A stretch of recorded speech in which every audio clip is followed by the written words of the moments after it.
Molko Captur presenta Descubriendo el corazón de la calera a la Siberia.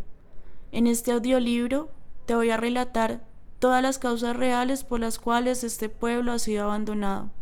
14 de mayo del 2021, Bogotá, Colombia. Primera parte. No se construyó una fábrica de cemento. Se fabricó un hogar que, como el cemento, perduró por años. En 1927, Cementos Samper decidió en las inmediaciones de La Calera transformarla en su nueva casa. Para 1927 se inició una vida llamada Siberia. Un trabajo que significó para muchos la calma de sentirse en familia detrás de un monumento de cemento. Épocas donde el trabajo era remunerado con salud, educación, ya que en ese entonces no habían las garantías que hoy existen. El nombre original del pueblo era Teusacá, palabra de origen muisca, el cual se le dio por la laguna sagrada que hoy descansa en el páramo. El nombre de la calera se origina por la piedra caliza. Los muiscas utilizaron la piedra para la construcción de sus casas siglos atrás, después los campesinos, y luego se extrajo en toneladas para la fabricación de cementos. Cementos Samper fue la primera compañía en explotar piedra caliza en Colombia, la cual se extraía de la mina Palacio, ubicada en el corazón del páramo. La piedra era transportada por mulas a Bogotá, donde se fabricaba el cemento en la calle 15 con carrera 17. El viaje hasta el centro de la ciudad en esa época era bastante largo. Los campesinos tenían que recorrer largas distancias de bosque y pantano. No habían tantas calles ni caminos. Los bogotanos se movilizaban en tranvía, caballos y mula. En un recorrido agotador, los campesinos atravesaban el embalse, luego la Cuchilla hasta llegar a Chapinero. De ahí atravesaban el bosque pantanoso hasta llegar a la Candelaria, donde las dos piedras calizas que cargaban las mulas se convertían en cemento. Después se realizaba el mismo viaje de vuelta a La Calera. En esa época, Bogotá estaba construida en bareque. Las primeras construcciones en cemento fue el kiosco Samper, ubicado en el Parque La Independencia, construido el 20 de julio de 1910 por Cementos Samper como regalo a la ciudad. La empresa solía hacer este tipo de actos en fechas significativas para el país. La Siberia contribuyó al desarrollo social de los habitantes de La Calera, pues mejoró sus condiciones de vida y por ende las del pueblo. Años atrás, los latifundistas y grandes hacendados del país se habían apropiado de la tierra con mayor fertilidad y desplazaron a los campesinos de la región al páramo. Gran parte del campesinado de La Calera tuvo que trabajar durante largos años bajo el modelo de hacienda. Cuidaban la tierra de los patrones y propietarios, y los campesinos y sus familias, quienes como recompensa por las extenuantes jornadas de trabajo solo recibían comida a cambio. La esclavitud por esa época ya se había abolido. Sin embargo, este modelo de producción demostraba lo contrario. Desde su infancia los campesinos trabajaron la tierra, criaron ganado y laboraron en hacienda por muchos años. Sabían lo mucho que vale la tierra del páramo que los vio crecer, valor simbólico, pues es un ecosistema que brinda aire y agua pura a los animales que lo habitan, así como a millones de personas. No tiene precio alguno. Cuando llegó la fábrica, los campesinos que trabajaban en ella tenían la capacidad de tener dinero para comprar su propia tierra, o para comprar mercado, carne o para sus necesidades, pues nunca lo habían hecho. Muchas familias campesinas tuvieron por primera vez un ingreso fijo y la capacidad de ahorrar. Sin embargo, las condiciones de trabajo eran bastante complicadas, debido a las bajas temperaturas y a las extensas jornadas. El nombre de la Siberia le queda perfecto a la fábrica, ya que las condiciones de trabajo en el páramo son similares a las de la Siberia rusa. El frío y la altura son complejas a la hora de hacer un esfuerzo físico. La temperatura en el páramo de Chingaza puede descender hasta 4 grados centígrados. Los campesinos trabajaban largas horas con una pica, alpargatas y mucho frío. Segunda parte.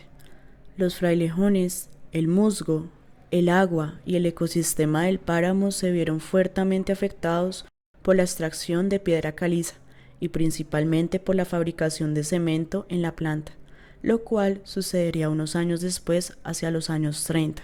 El cemento era el material más utilizado a la hora de construir. Bogotá crecería en tamaños descomunales durante los siguientes 60 años. Gran parte de la materia prima con la que se construyó la gran ciudad vino de la Siberia. La demanda de piedra caliza obligó a que la producción de cemento se realizara directamente en la planta, donde se instaló un horno Folicius de origen alemán. Su traída fue todo un acontecimiento, debido a que en esa época transportar un objeto de esa magnitud desde Europa no era tarea sencilla. La mina de Palacio ya no daba abasto, resultaba necesario encontrar otras minas, razón por la cual Cementos Samper decide realizar exploraciones. En una de ellas descubrieron una de las minas gracias a que conocían el ecosistema como la palma de su mano.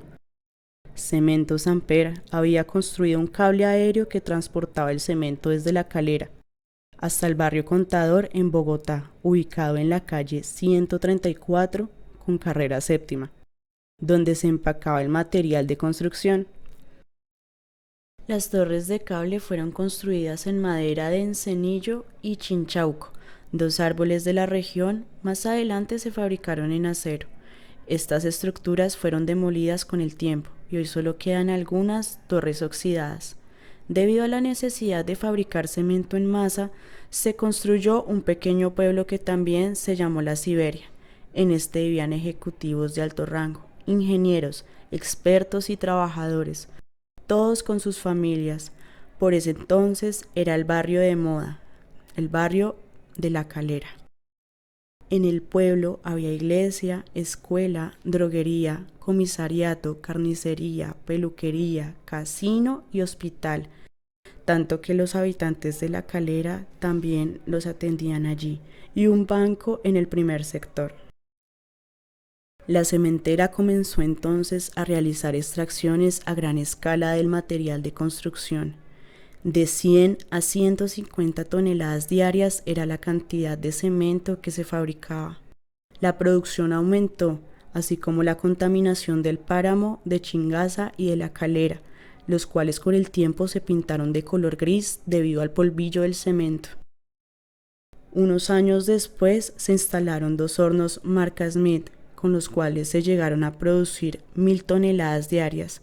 En esta época no existía el Ministerio de Ambiente ni parques nacionales, tampoco habían leyes de protección ambiental, por lo cual la fábrica dejó un gran impacto negativo en el páramo.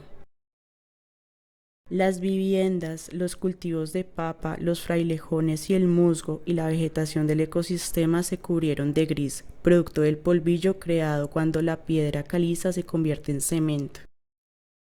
El agua cristalina que baja desde las lagunas del páramo y corre los ríos del bosque se vio fuertemente afectada por los residuos químicos que se vertían en ella. Ya no se puede beber agua fría y pura del Chingaza. Las emisiones de monóxido de carbono, azufre y el dióxido de azufre y otras partículas contaminan el aire debido a sus propiedades químicas. Muchos animales del páramo, así como el ganado, tuvieron problemas respiratorios y murieron.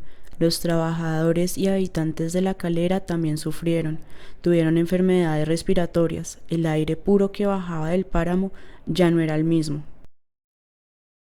En 1968 se consolidó el Instituto Nacional de Recursos Naturales Renovables del Ambiente, la primera agencia del gobierno colombiano encargada del control medioambiental. Por esa época se adelantaba un proceso de delimitar las zonas que debían ser parques naturales en el país. Tenían orden de desalojar, así fuera a plomo, a los habitantes y animales que no hacían parte del ecosistema, un pasado oscuro que pocos conocen. Parte 3. En la fábrica hubo huelgas, protestas en busca de mejores condiciones laborales. En La Calera también se reclamó por los efectos adversos que el cemento dejó en el ganado y cultivos. No soportaban seguir viendo sus casas y plantas cubiertas de gris. Además, por esta época la élite bogotana comenzó a comprar casas de vacaciones en La Calera y sus zonas aledañas. A finales de los 90, durante la crisis económica que vivió en Colombia, la industria cementera se vio afectada. Además, la maquinaria de la planta ya resultaba obsoleta. Al país había llegado empresas multinacionales cementeras como Holcim y Cemex.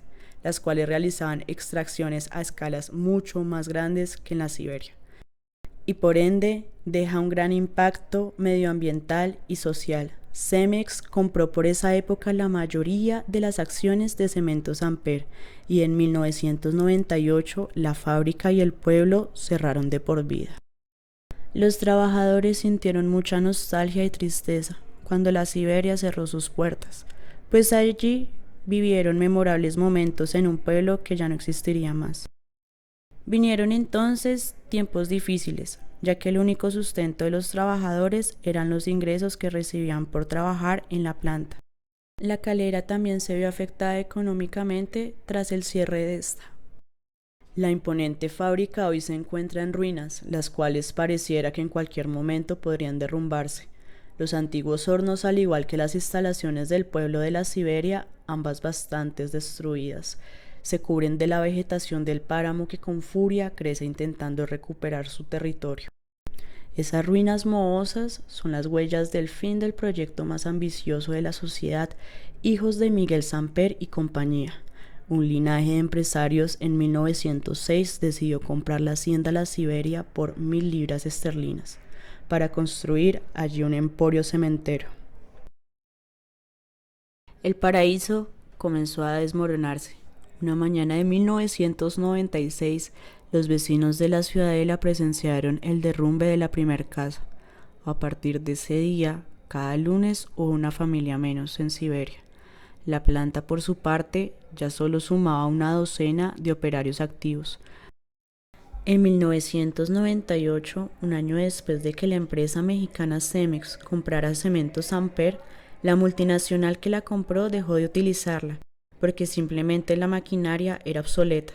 Para 1982, la compañía entra en crisis financiera y se ve en la obligación de fusionarse en 1995 con Cementos Diamante, razón por la cual la cementera deja de llamarse Cementos Amper para llamarse Industrias Inversiones Diamantes Amper S.A.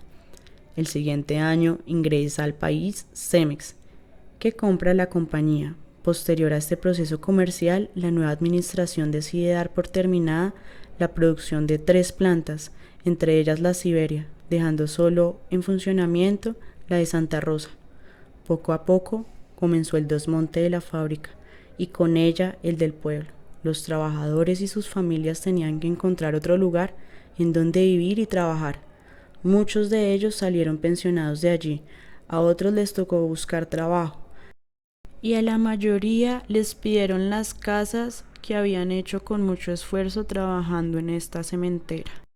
Trabajadores tenían que desocuparlas, pero algunos no querían irse, pues casi toda su vida habían vivido en este lugar. La orden era que las personas salieran de allí y demoler las casas. Hubo casos donde esta orden no se realizó y los dueños de las casas quedaron viviendo ahí hasta el punto de quitarse la vida para evitar el derrumbe de su morada. Los negocios, el comercio, poco a poco se fueron yendo y este pueblo oficialmente quedó en ceros. De ser un sector en crecimiento, quedó intacto en el tiempo a merced de saqueos. Hoy en día, la Siberia se volvió un pueblo fantasma, un Chernobyl colombiano, donde la fábrica Samper fue una bendición, pero asimismo una maldición para su gente, su economía y ecosistema. De la fábrica tan imponente que se veía en los años 50, lo que se puede decir es que el paso del tiempo comienza a verse, al igual que el desalojo del lugar y la inactividad que congela el tiempo. La naturaleza reclama lo que alguna vez fue suyo y poco a poco el lugar se convierte en ruinas. En ese tiempo, sin historias, del que únicamente puede tomar conciencia el individuo y del que puede obtener una fugaz intuición gracias al espectáculo de estar allí. Es como estar suspendido en el momento en que evocan las ruinas, sin determinar si esto fue pasado o presente, simplemente estar. Sin embargo, el acto de evocar conlleva la memoria. A pesar de encontrarse allí la estructura cubierta por la naturaleza, dejando de entrever lo que fue. Si no le dan sentido, si nadie las mira, solo será algo más en medio de todo lo que hay. De esta manera, las ruinas de la Siberia son miradas por los extrabajadores, evocando recuerdos que les permiten seguir habitándolas por medio de la memoria, sin necesidad de categorizar.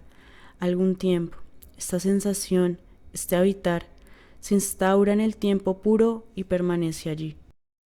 La Siberia actualmente se encuentra en gran parte ocupada por la naturaleza, convirtiéndose cada día más en ruinas. Abundan historias de fantasmas, llegan personas a visitarla con el ánimo de encontrar un sitio misterioso y de llevarse uno que otro susto. Historias como la de la enfermera que aparece a pedir un aventón, o el coro de niños que a mitad de la noche cantan en la iglesia. O personalmente que escuché también ruidos en una casa, puntualmente la del carro rojo. Pero más allá de esto, hay que analizar detrás de todos los sitios abandonados cuál fue la razón del por qué este está así y preguntarnos qué hizo el Estado, qué hizo la empresa Samper para proteger el páramo, qué hizo para proteger a las personas, a los trabajadores, darles ciertas garantías. Solo quedan incógnitas de este tema, pero para eso se realizó esta investigación, para hablar de esas verdades incómodas que ningún medio de comunicación nos quiere comentar. De antemano, agradecimientos a las personas que me dieron su testimonio para hacer esta investigación. Esto va dedicado a todas las víctimas de este suceso. Gracias por escuchar este audiolibro, Descubriendo el corazón de la calera a la Siberia, por Molko Capture. Suscríbete a mi canal si quieres ver más videos como este. Próxima investigación, Armero, 37 años después de la tragedia.